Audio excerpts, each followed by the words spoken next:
শ্রীলঙ্কা সিরিজে প্রস্তুতির জন্য নিজেদের মধ্যে ভাগ হয়ে মিরপুরে ম্যাচ খেলেছে বাংলাদেশ। ম্যাচের আবহে ব্যাটিং বোলিংয়ে নিজেদের মানিয়ে নেওয়ার চেষ্টা ক্রিকেটারদের। শ্রীলঙ্কার বিপক্ষে সিরিজ খেলতে শুক্রবার দেশ ছাড়বে বাংলার ছেলেরা।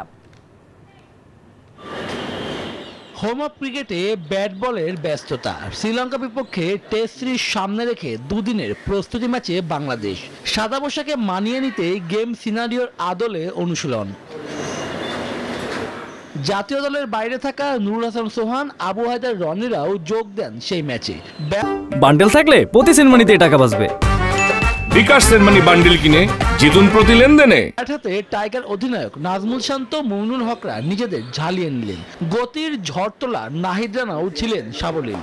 দূর থেকে সবকিছু দেখছিলেন cricket operations chairman Nazmul Abedin Fahim. Soumya Sarkar, Mustafizur Rahman, আফিফরা অনুশীলনের মাঝে দেখে গেলেন ম্যাচ।